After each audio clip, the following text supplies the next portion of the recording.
Então, gente, eu acho que a gente parou da última vez no significante polonês, não foi? Ou a gente chegou a ver o significante polonês? A gente falou.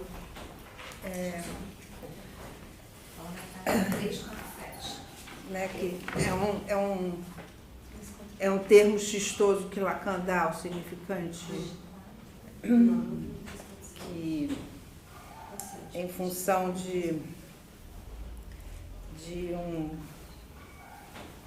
texto que tinha saído nessa época, né, sido publicado nessa época, não foi nessa época, mas tinha sido, enfim, já tinha sido publicado, de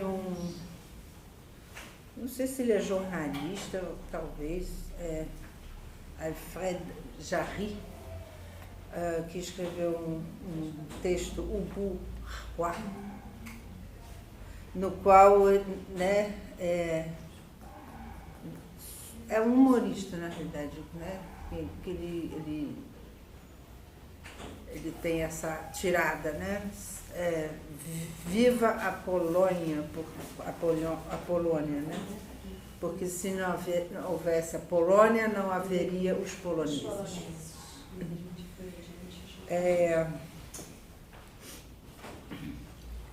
Né, é uma relação significante que ele faz aí entre a Polônia e os poloneses, né?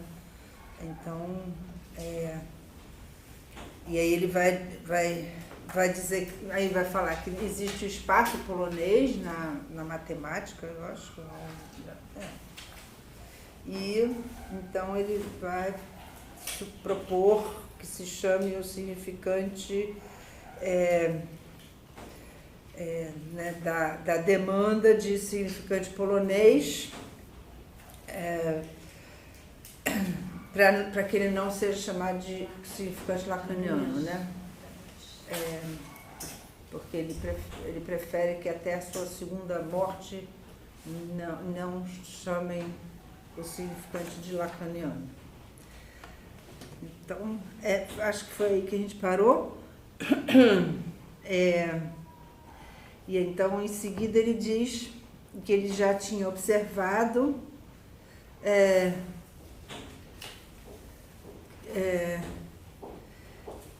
que toda a superfície na qual o significante se inscreve lhe é suposta, né? Que é um pouco essa coisa da Polônia também. A Polônia, ela é suposta porque existe esse significante Polônia, né?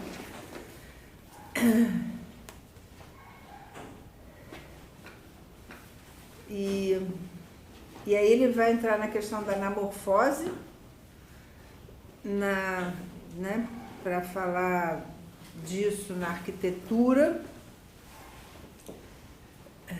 né? Ele fala assim, não é por nada que eu acentuei num ano em que as preocupações estavam longe de serem, as preocupações dele estavam longe de serem estéticas, né, que ele observou sobre a anamorfose, o uso da fuga de uma superfície para fazer aparecer uma imagem que seguramente desdobrada não é passível de ser reconhecida, né? Mas que de um certo ponto de vista se junta e aí se impõe, né? Não sei se vocês já tiveram, Luciana provavelmente, a oportunidade de ver o Holbein em Londres. Qual? O Holbein, Não. que é um pintor que fez aquele quadro que está na capa do seminário Os 4 Conceitos Fundamentais da Psicanálise. Ah, sim, dos ministros. Isso, né? E não sei se você já viu lá em Londres, você já viu também. É muito interessante, né? Que você olha ele de frente, você não vê nada. Mas se você vai aqui pro lado, né, esquerdo do quadro, você vê a caveira, não é? Eu já vi perfeita, assim. Perfeita. Na foto do livro também dá para ver. Eu nunca consegui. Não? Na foto do livro eu nunca consegui. Eu não, tem que virar. Eu já imaginei, mas eu nunca consegui ver. E quando eu vejo, por imaginação, não é a caveira que eu vejo em Londres. Lá. É uma outra coisa, lá que eu acho que é uma caveira. Mas lá em Londres você vê direitinho? Vê direitinho. Vê direitinho, chegando para a direita do quarto. Essa ambiguidade singular de uma arte sobre o que aparece, a sua natureza de poder se ligar aos planos e aos volumes. Aqui botou plenos. Mas, pois não pode ser, tem que ser planos, né? Quando eu li, Isso aqui. não. Você já viu? Não, Mas não isso- conta, não. É isso aqui. Essa coisa aí, que é a caveira que você vê direitinho. É na Tate, né? Que Você tá. vê ali mal, você vê que ela está ali. Não é na Tate que tá? Eu acho que é na Tate. Na Tate. Tate Gallery. Muito incrível. Ela tem um ângulo. É que nem aquelas ilusões que eles pintam no chão que você só consegue ver o abismo num ângulo. Só que isso daí é lá em 1500, Não sei de quando deve ser 1500, né? São os embaixadores, não são os ministros. Ministros, embaixadores. 1500, né, vocês? Muito incrível esse quadro. Então, como eu estava dizendo, né, que então esses planos e os volumes em que se revela sempre essencialmente submetida ao jogo dos planos e das superfícies. É alguma coisa de tão importante, de tão interessante, quanto ver o que aí também está ausente, né? Quando você vê o quadro é um quadro bem clássico, né? De pintura clássica, e vê aquela coisa ali, você não sabe que coisa, que é aquele negócio ali que está bem na frente do quadro, né? Não. Ou dependendo do ângulo, um troço em cima do tapete. Fica uma coisa disforme em cima do tapete. Totalmente. Né? Chegando no ângulo certo, você vê a caveira. Mas o que é interessante aqui é como ele está articulando isso com a questão dos planos, né? Porque para fazer uma anamorfose que nem essa, é preciso você colocar, né, o volume em vários planos para fazer aquela lingueta que, quando você olha de um determinado ângulo, que é aqui, você vê aqui, o quadro está aqui, você vê aqui, a caveira. Você vê o volume, né? E quando você não está no ângulo certo, você não vê o volume. Os campos de futebol atrás, né? Tem as antigas placas que os jogadores pagam se batiam, agora é feita... Eu não entendi nada, fala de mim. Que os campos de futebol hoje atrás das goleiras, antigamente tinham umas placas com as propagandas, né? Mas hoje não é mais placa, né? Nenhum jogador vai chegar lá e vai se bater. Ela é pintada no chão. E tu parece que tu tá vendo ela como se fosse de pé.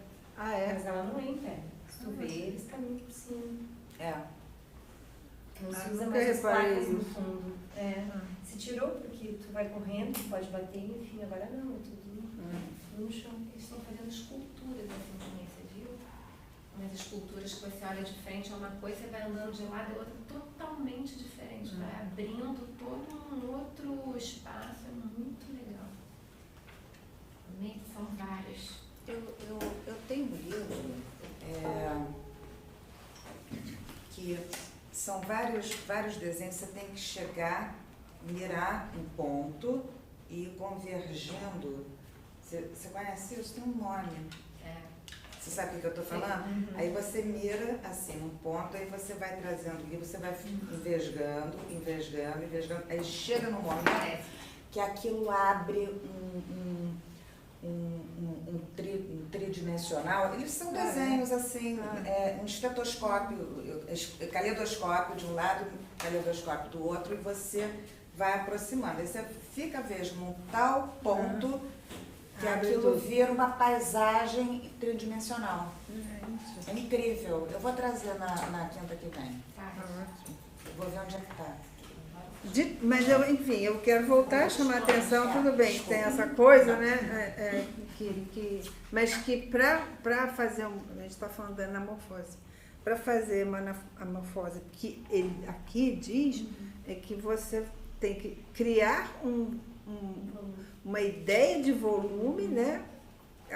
Quando você apenas entrecruza planos ali, né? E aí você desenha a caveira lá do Holbein, você desenha num plano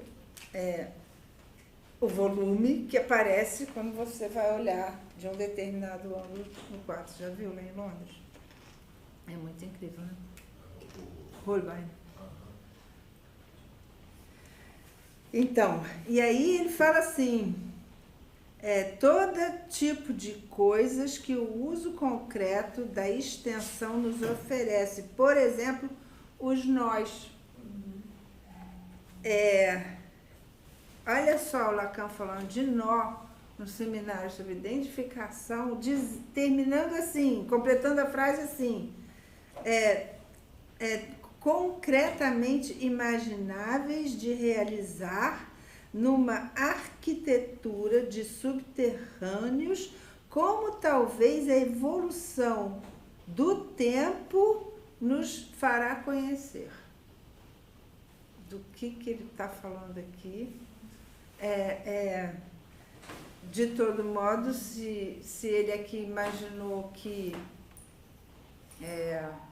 alguma coisa que, né, com o tempo ia aparecer na arquitetura dos subterrâneos, apareceu na arquitetura da teoria dele alguns anos depois, né? Mas é claro que nunca uma arquitetura sonhou em se compor em torno de uma ordem.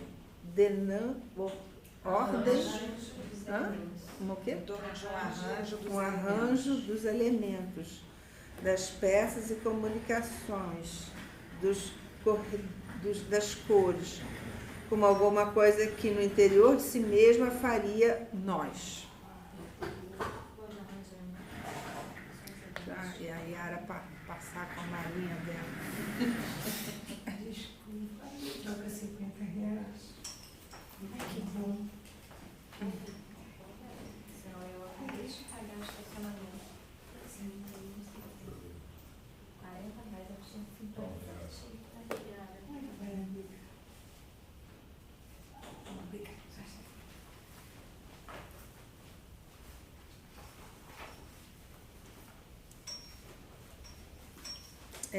E por que não, né? É bem porque nossa observação de que não há que só há significante quando uma superfície lhe é suposta, né? Se retorna isso? Reverte em nossa síntese. Em nossa síntese, que vai buscar seu nó mais radical nisso. Ou seja, que o corte faz, comanda, engendra a superfície. Aqui, se não existe significante, se não sendo suposto em superfície, está entre aspas. Por quê? Você não sabe? Nem eu. Aqui não tem entre aspas. Não, né? Então, o corte comanda, engendra a superfície, e é ela que lhe dá, com suas variedades, sua razão, e é ele que lhe dá, com suas variedades, sua razão constituinte. Ele quem o pode.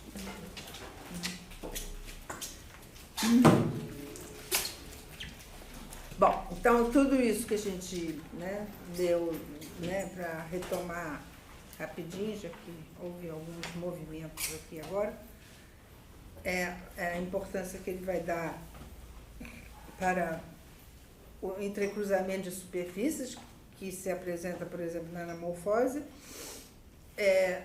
articula isso com uma ideia de nós, né, os nós, para observar que, na realidade, é o significante que, né, o significante polonês, ou seja, esse significante que dá o nome, né, que dá, especifica o campo no que ele próprio cria enquanto significante, como o significante Polônia cria a Polônia, né? Recorta a Europa de tal modo que apareça ali a Polônia, né? É fundamentalmente isso que ele está, né, falando. E aí ele continua, é bem assim que nós podemos cingir, homologar essa primeira relação da demanda com a constituição do sujeito. Ou seja, com a demanda, isso cria, constitui esse campo que é o próprio sujeito, né? Ou seja, o significante constituindo o campo que é o próprio sujeito. Então, é bem assim que nós podemos cingir, homologar essa primeira relação da demanda com a constituição do sujeito, na medida em que essas repetições, essas quais? As repetições das demandas, né? Essas voltas na forma do toro, esses laços, laços que se renovam, fazendo o que, para nós, no espaço imaginado do toro, se apresenta como o seu contorno. Esse retorno à sua origem nos permite estruturar, exemplificar de uma forma mais importante um certo tipo de relações do significante com o sujeito que nos permite de situar, né, na sua oposição à função D maiúsculo da demanda e aquela A minúsculo itálico do objeto. Então, de um lado, o D maiúsculo da demanda e do outro, o pequeno a, que aqui ele vai definir como objeto do desejo, né? Nós ainda estamos no seminário 9, ele ainda não chegou no seminário em que ele vai definir o objeto A como objeto da angústia, por definição, né? O objeto causa de desejo, ele vai definir como objeto do desejo, até porque nós já vimos que quando ele está falando do objeto A, que em alguns momentos ele faz uma referência também ao falo, e ele ainda está tentando aí se achar, né, o que é uma coisa e o que é outra coisa. Então, de um lado D, do outro lado A, o D, expansão da demanda, e A, o objeto do desejo. E aí, não sei se vocês têm o desenho do toro. Tem. Fica olhando com ela, Roberto. Não? Porque ele faz ele faz uns desenhinhos, né? E aí é interessante porque ele retoma o grafo do desejo. ele retoma todos os estágios, né, do grafo do desejo.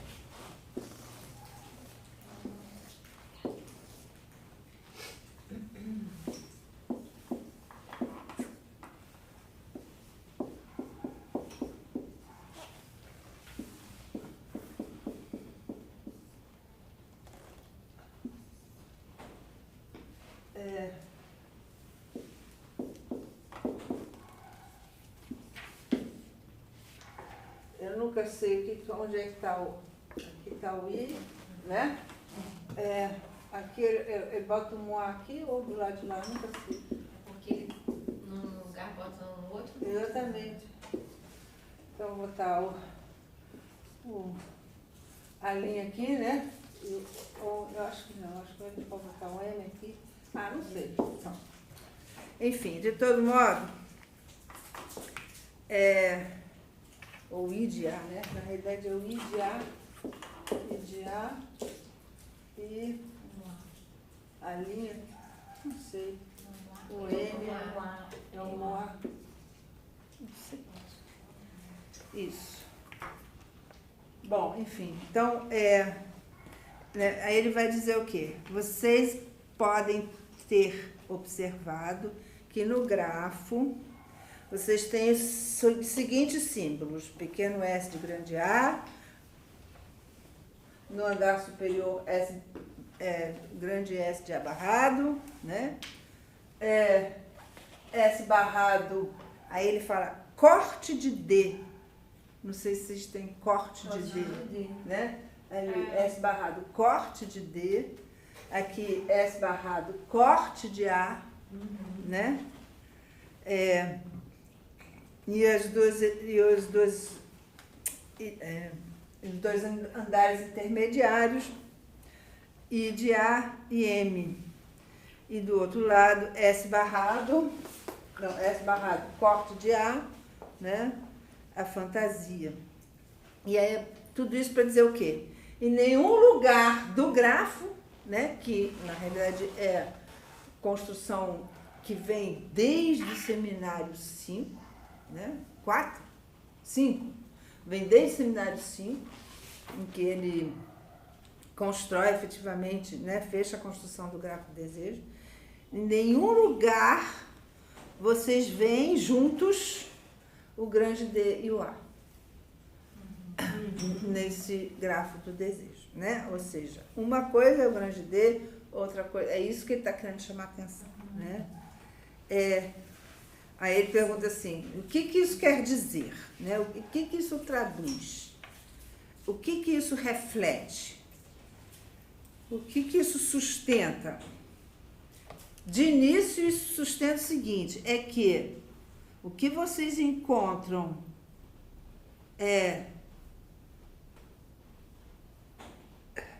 par contra? Em compensação é S barrado corte de D. Tá ali, né? E que esses elementos do tesouro significante, no andar da enunciação, eu lhes ensino a reconhecê-los, é o que eu chamo pulsão, né? Então, o matema da pulsão é esse S barrado, corte de D, né? É aqui que é assim que vocês o formalizam, é assim que vocês formalizam a primeira modificação do real em sujeito, sob efeito da demanda.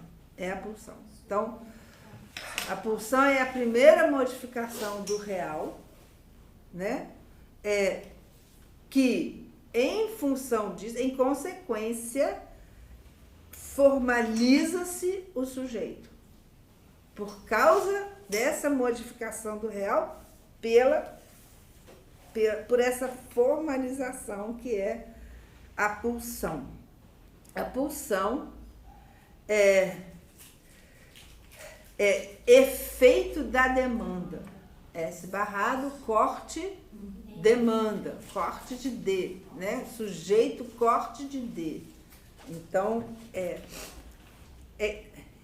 e se na pulsão não houvesse já esse efeito da demanda, esse efeito do significante, então esta pulsão não poderia se articular num esquema tão manifestamente gramatical. Por que ele fala que é um esquema, a pulsão é um esquema tão manifestamente gramatical? Porque ele leu Freud e ele leu as pulsões e suas vicissitudes, né? E ali você tem a voz ativa e a voz reflexiva o tempo todo em articulação com a pulsão, né? Ver, ser visto, né? E se ver sendo visto, né? São construções absolutamente gramaticais, a pulsão, né? Ou seja, dizem respeito ao significante. O sujeito, ele se constitui a partir disso, da função gramatical com o significante articulado, então, com isso o que está entre o somático e o psíquico, onde o somático para Freud, em 1915, a maneira como psiquicamente você vê o corpo, né? Soma para Freud é isso. É a matéria corpórea referida psiquicamente, da maneira como você a vê psiquicamente, né? Então, aí ele fala, né? Se vocês não estão entendendo o que eu estou falando, vão lá ler Triebe und Triebschicksal, né? Que é pulsão e suas vicissitudes. Pulsões e suas vicissitudes. Não sei como é que é. Bom, aí ele vai fazer uma crítica à tradução. Aí depois ele fala, a aplicação do significante, que nós hoje estamos chamando para nos divertirmos, o significante polonês, né? Aplicar o significante a uma superfície, a superfície do toro, faz, né, isso que faz o quê? Produz o quê, né? Então você tem o toro,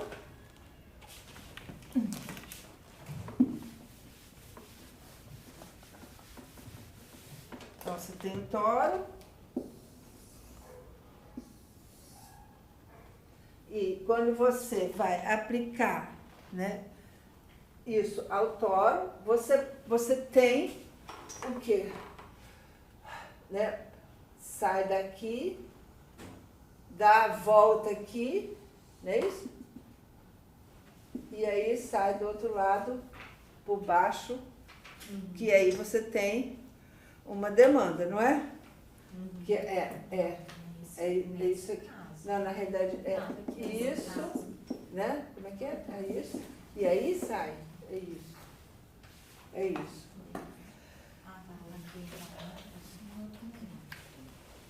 Aqui, tem uma imagem aí no livro.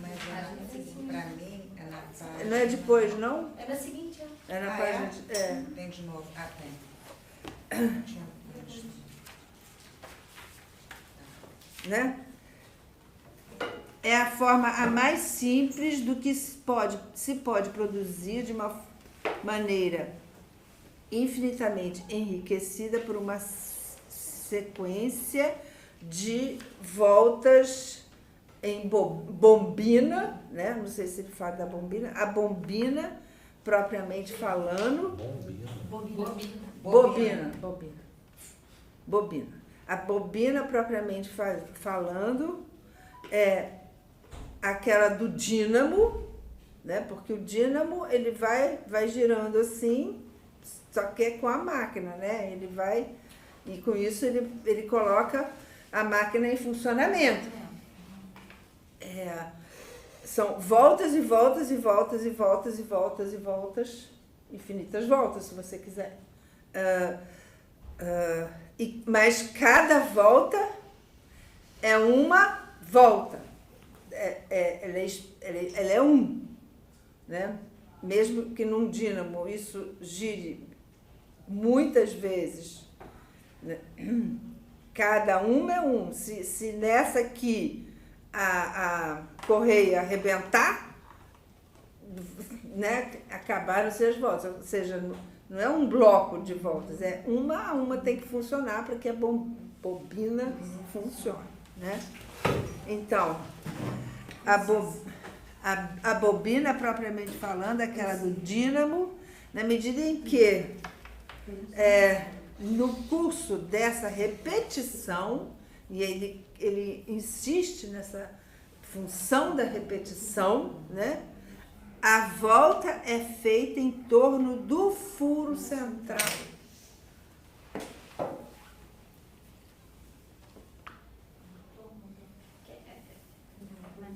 Se a gente pega um tóro aqui, né? Ele está falando do quê? Começa a volta aqui, né? Começa a volta aqui, ela contorna o furo central e sai, né? Contorna o furo central e sai por aqui. Quer dizer, na realidade, a demanda, ela não é apenas isso aqui, ela implica o furo central. É disso que ele está chamando a atenção.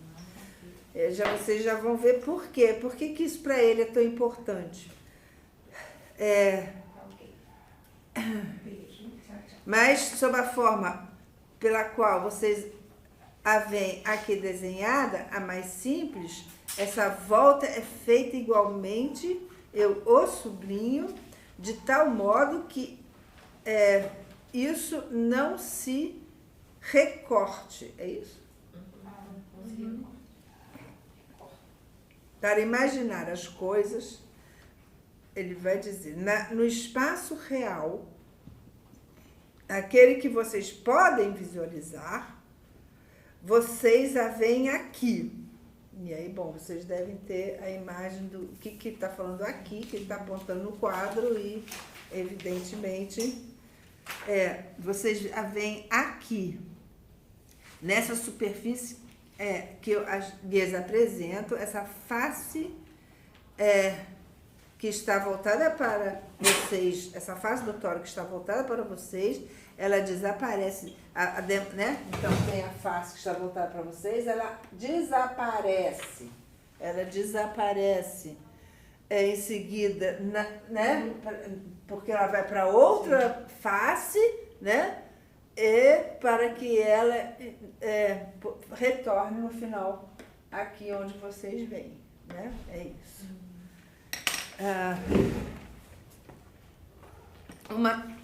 Um corte assim, bom, a gente poderia até tentar fazer isso construir um toro. Ele sugere que se pegue novamente uma, como é que fala aquele negócio que tem dentro do pneu? Uma câmara de ar, né? Tinha. Não tem mais. Não dá nem mais para fazer isso. Na bicicleta? Não, também não. Talvez. Mas acho que ainda existe.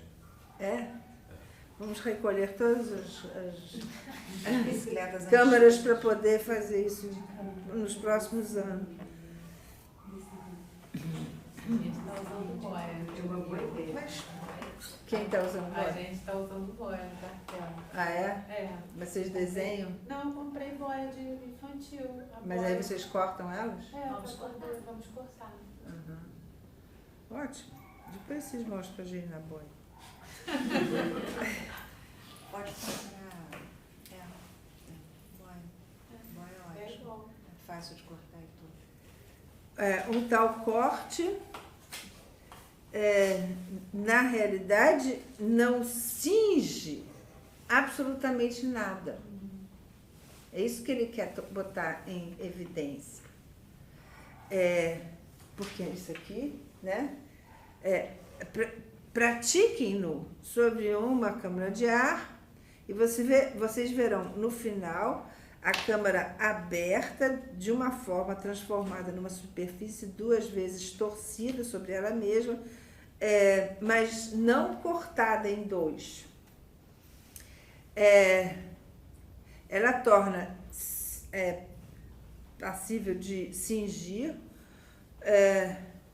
uma forma significante e preconceitual. É isso?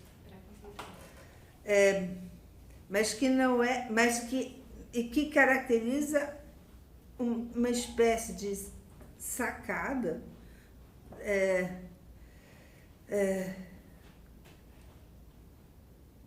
disso, do radical da fuga, se a gente puder dizer, a ausência de um acesso à sacação com a tomada, né, a tomada de um objeto no nível da demanda. O que ele quer dizer? Que, como a demanda ela se dá, na realidade, levando em conta esse vazio central, o que ela apreende é nada. É isso, né? Então, e aí o que ele diz? Pois, se nós definimos a demanda pelo fato que ela se repete, e que ela apenas se repete em função do vazio interior que ela apreende, ou que ela circunda, ou não sei como é que está escrito. Ela cerca, esse vazio que a sustenta e a constitui, esse vazio que não comporta nenhum jogo de alguma forma ética, nem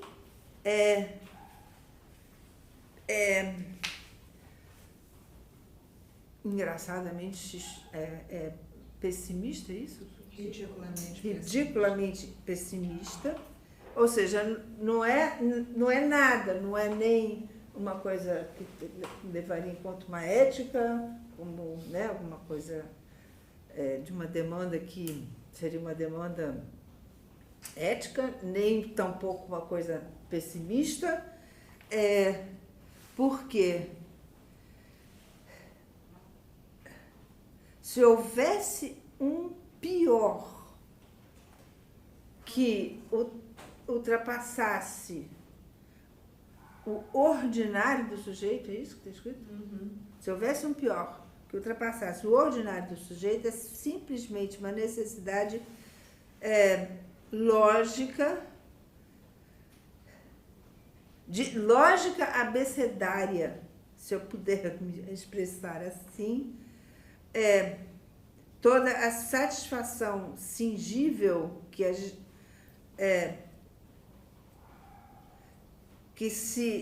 a situe na vertente do sujeito ou na vertente do objeto, falta a demanda. Ou seja,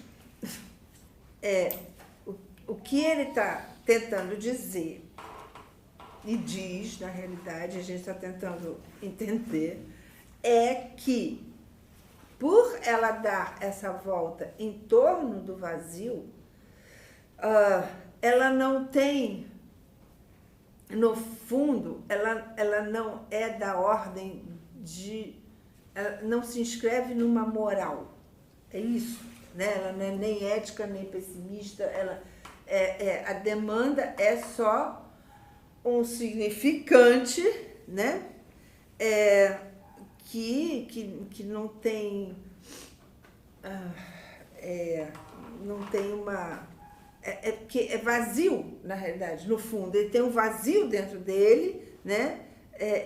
Um vazio que o constitui enquanto demanda, esse significante da demanda, ele contém um vazio que o constitui enquanto significante da demanda, não um significante qualquer, é o significante da demanda, né? Ele está distinguindo um significante do significante da demanda, é isso, né?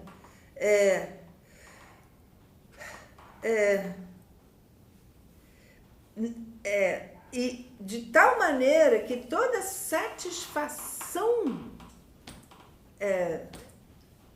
falta ao significante da demanda. E por isso que, né, como ele conclui, porque a demanda, para que a demanda seja demanda, ou seja, que ela se repita enquanto significante, é preciso que ela seja frustrada.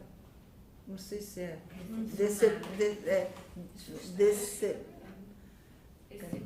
Ela decepcione, né? Que ela decepcione. É preciso que ela decepcione. Porque para que a demanda seja demanda, é preciso que ela decepcione, que ela frustre, né? Que não dá, né? Mas a palavra em francês é déçu, é soit déçu, que é decepção.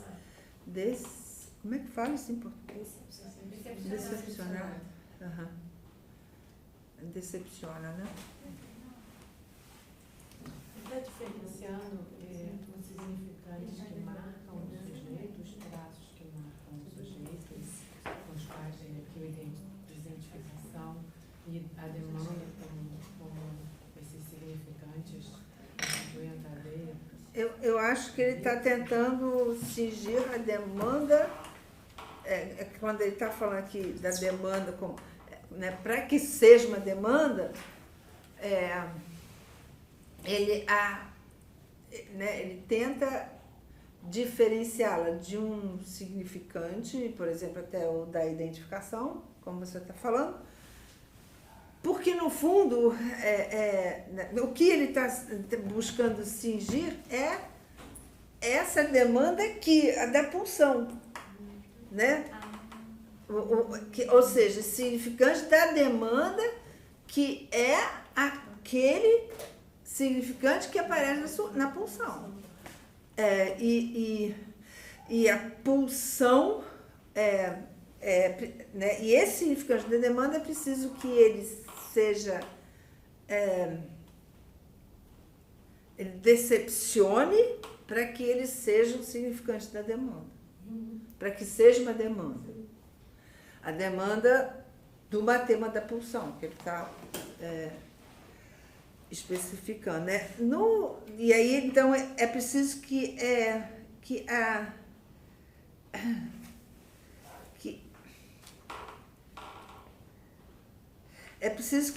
ele diz que é preciso que falte a satisfação.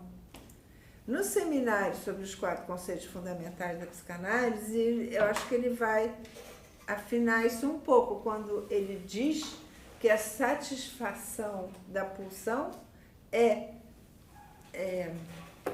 de ter atingido a satisfação, de ter atingido o alvo.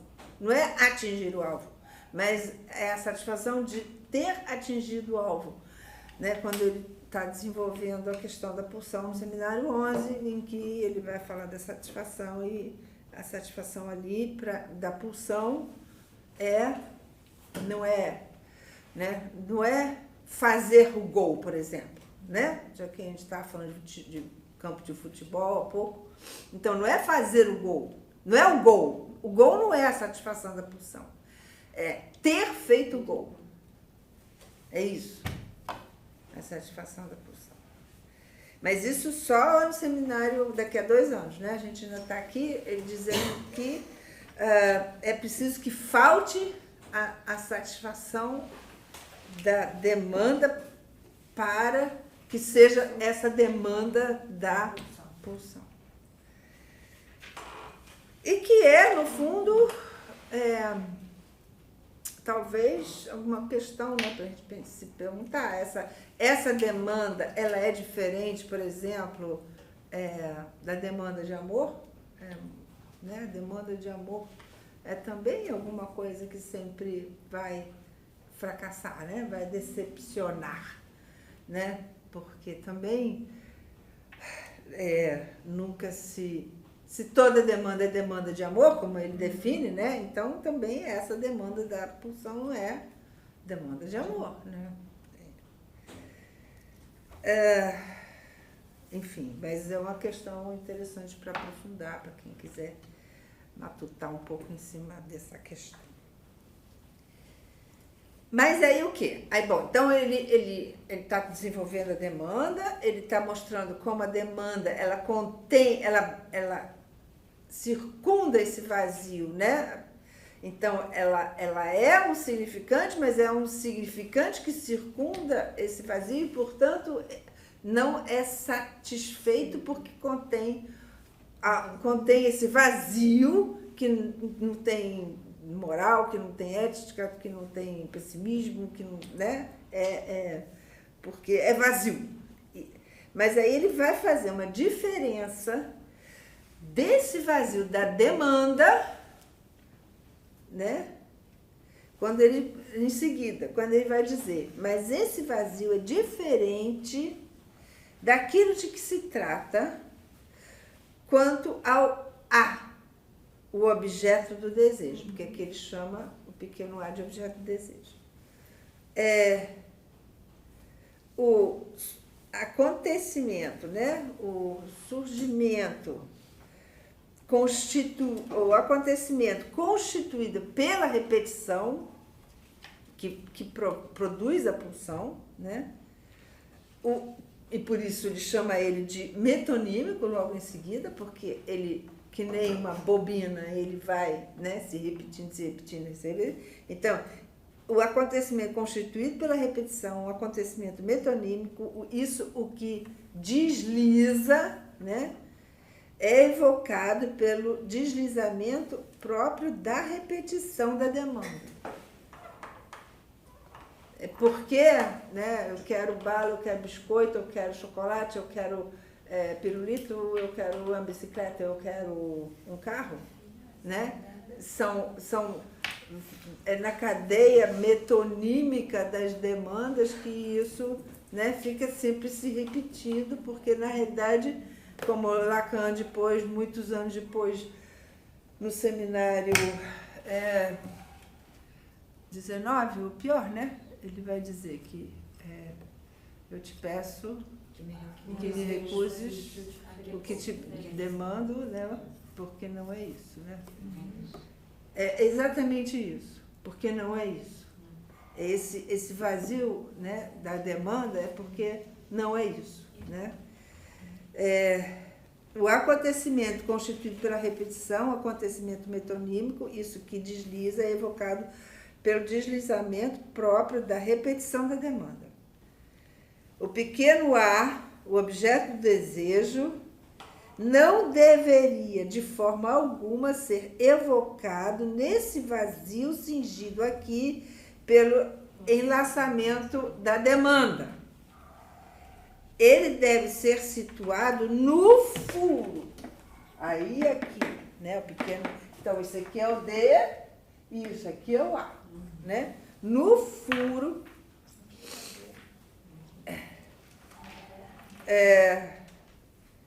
que nós chamaremos o nada fundamental para distingui-lo do vazio da demanda. O nada que clama, que faz surgir o objeto do desejo, o pequeno a, objeto do desejo. Então, ele distingue o vazio do nada, o vazio da demanda e o nada do objeto A. Então, é muito interessante, né? Porque ele ainda não estabeleceu os objetos A's, né? Mas o primeiro nome que ele dá ao objeto A é esse nada, né? O primeiro nome que ele dá ao objeto A é o nada. É aqui, seminário 9.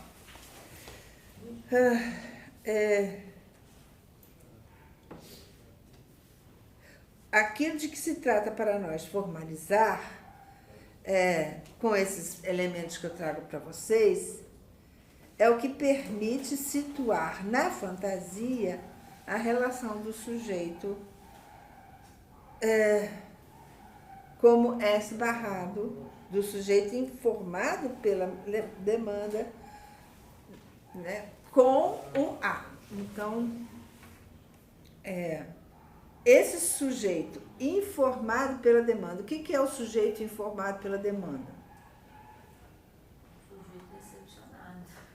É aquele que se constitui enquanto um campo a partir das demandas, né? Aquele que a gente viu há 2 páginas antes, né? O sujeito informado pela demanda é aquele que se constituiu a partir das demandas. Mamãe, eu quero mamar, né? Mamãe, eu quero mamar. Esse sujeito que se constitui a partir disso, né? Qual a relação desse S barrado com o A? Então, não sei se vocês estão entendendo. Quer dizer, de um lado, ele diz que, de um lado, pequeno A, do outro as demandas, mas esse aqui, do pequeno A, só pode haver porque este aqui se constituiu enquanto sujeito, né? Mais uma vez, a gente vê ele reafirmando a precedência da linguagem, né, em relação ao real, né?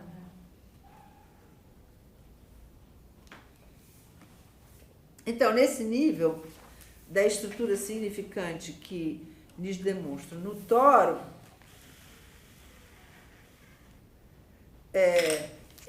né, no momento em que o corte a cria, né, cria essa estrutura da forma como ela se apresenta,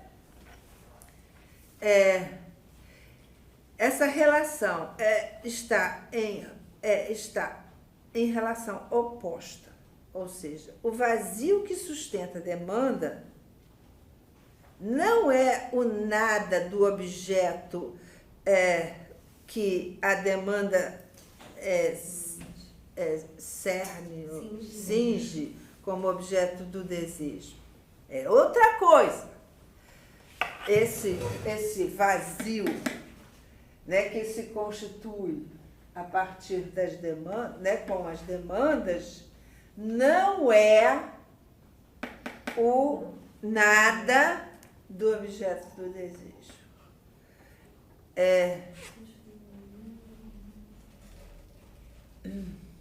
São 2 coisas diferentes. O vazio e o nada. E isso é muito importante, porque mostra já aqui que a própria matéria significante para Lacan é diferente da matéria do objeto A. São 2 materialidades diferentes, né?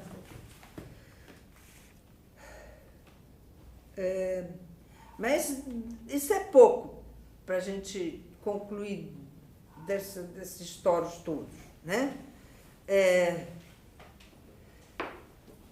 Há algumas outras coisas a intuir ou deduzir ou né, produzir a partir daí. Com efeito, para ir rápido,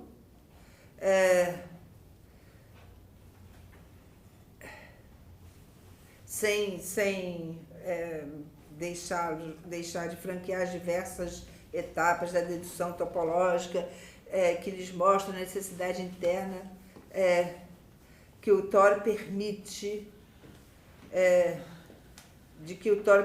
que seguramente vocês possam ver que o Toro permite coisas que o Crosscat não vai permitir ver, né? Aí, então, ele continua trabalhando o Toro, né? Penso que as pessoas que não têm muita imaginação, é isso?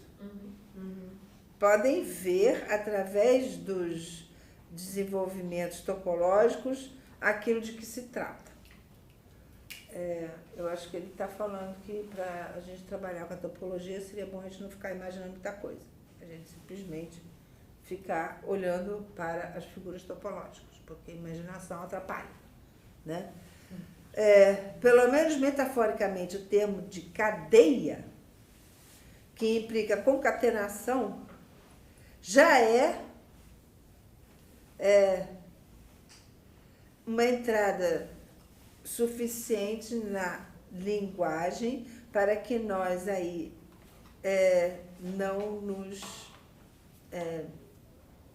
não paremos aí, é isso? Então, é suficiente introduzido na linguagem para que paremos aí. O toro, por sua estrutura topológica, implica o que nós podemos chamar um complementar, um outro toro que pode se conectar ou concatenar com o primeiro. Interessante, né? O que ele está dizendo? Que um toro já implica um outro toro, que é esse aqui, né? Esse aqui é um outro toro. Então, se a gente apertar, a gente vai ter exatamente essa figura que está desenhada no seminário, né? Você não tem? Não é diferente, estou também. A gente não tem essa de cima. Essa aqui? Não. Vou mostrar então. É essa aqui, né? Não é yin e yang que tem, né? Parece. Enfim. Agora, não.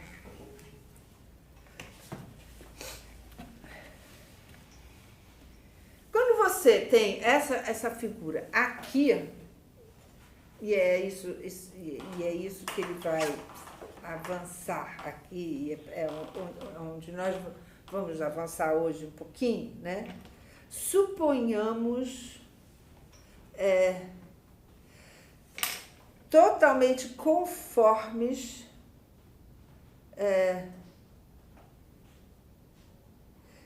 conforme o que eu venho lhes ensinando, que essas superfícies não sejam métricas, não são rígidas.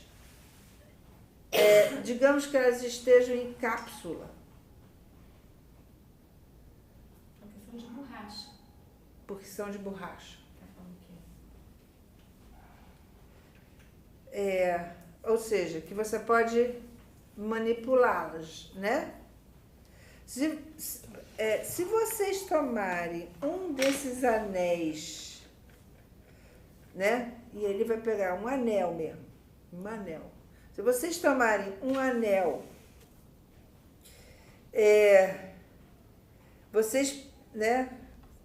vocês podem constatar que se vocês o seguram de uma forma firme e fixa, né?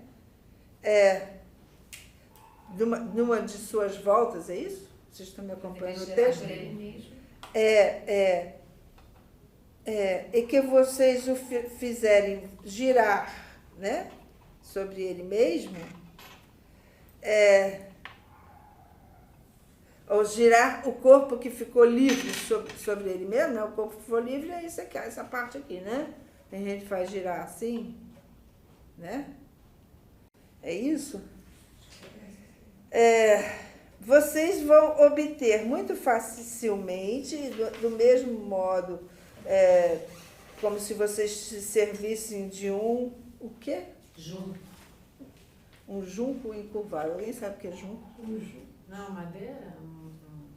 Junco. Madeira, de madeira? Um tipo de madeira. Junco. Junco é um tipo Acho que é de tipo madeira, de madeira de lei. Mas é o quê? Embarcações chinesas eram de junco. Não, mas aí você está falando do material junco. Eu acho que ele está falando de Um junco encurvado, que é talvez a madeira que permite fazer... Bom, enfim, mas enfim, isso não é tão importante, né? Em moldando assim, vocês o farão voltar à sua posição primeira, aqui, né?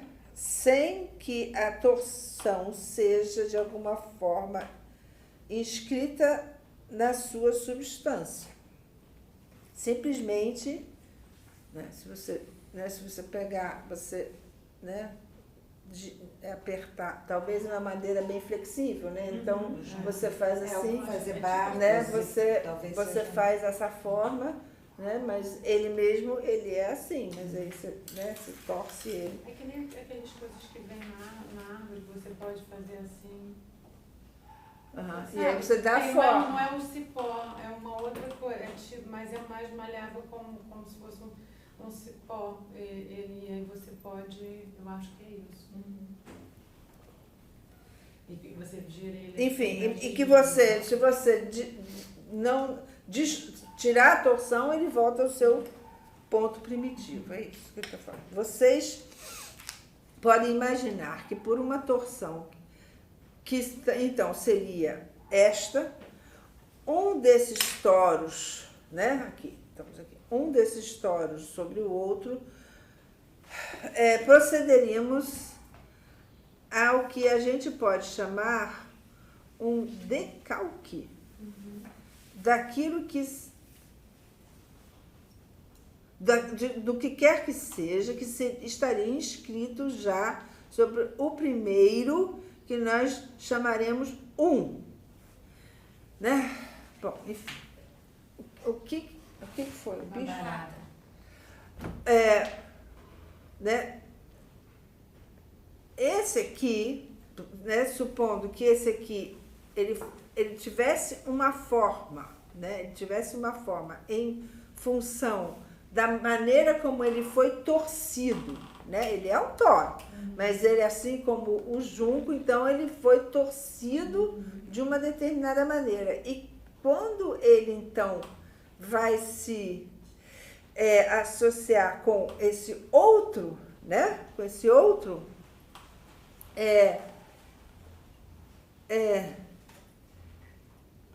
né? Ele fará um decalque nesse outro em função da maneira como este está torcido. Então, ele vai marcar esse outro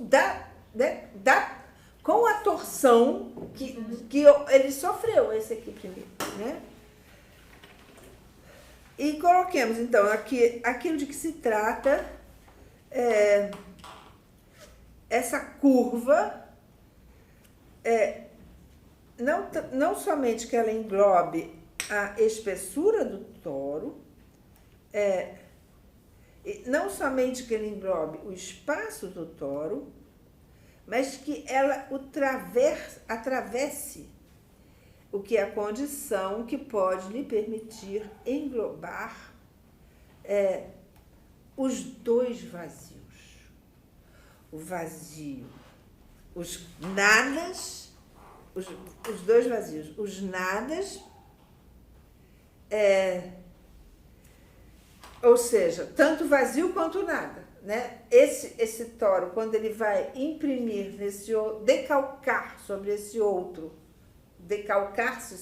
outro, ele o fará tanto no vazio quanto no nada. Ou seja, ele terá influência tanto nas demandas quanto no objeto A, né? Nós já sabemos de leituras anteriores, de mais, né, momentos anteriores desse seminário, em que Lacan identifica essa relação de dois toros como aquela do toro do outro com o toro do sujeito. Então, esse toro aqui, que foi, né, meio colocado assim como um junco, ficou assim tipo uma canoa, né? Ele vai imprimir um decalque nesse aqui que vai ficar com essa característica, né? Tanto no vazio quanto no nada.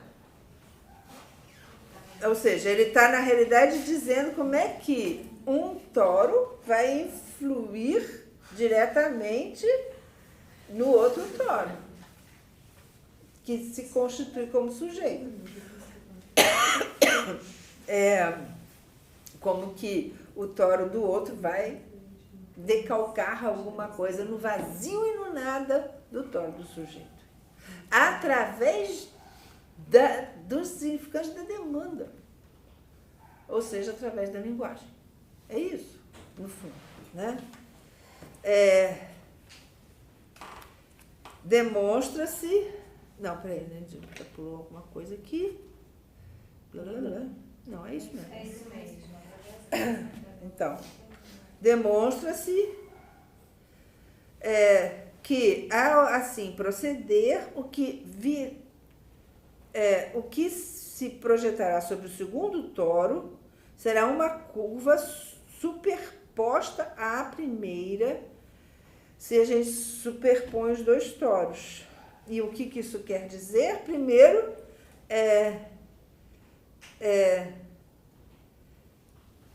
que elas poderiam não ser passíveis de serem superpostas. Por quê? Porque, presta atenção, se a gente girar esses toros, que nem esse anel, uma vai para um lado, um vai para um lado e o outro vai para o outro.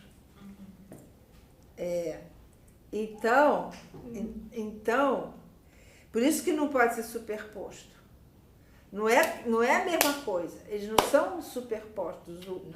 O toro 1 com o toro 2, né? Elas parecem ter sido feitas do mesmo modo. E, no entanto, eles são irredutivelmente não superpostos, né? Superpostos. Isso é irredutível. Um não é a cópia do outro, né? E isso implica que o toro, apesar de sua aparente simetria, porque se você tem um achatamento aqui também, nesse toro aqui, né? No momento em que entra aqui, esse achatamento, ele vai produzir, aqui de dentro, ele vai produzir efeitos diferentes neste toro aqui, né? Porque um vai girar para cá e o outro vai girar para cá. Então, né? Então, isso implica que o toro, apesar de sua aparente simetria, comporta as possibilidades de colocar em evidência, por causa do corte, um dos efeitos de torção que permite aquilo que a gente chamaria de dissimetria radical. Aquela sobre a qual vocês sabem que a presença na natureza é um problema para toda a formalização da natureza, né? E aí ele vai falar dos escargot. Ele vai dizer assim, isso faz com que os escargots tenham um princípio, um senso de rotação tal que faz com que aqueles que têm um senso de rotação contrário sejam uma enorme exceção. Ou seja, né,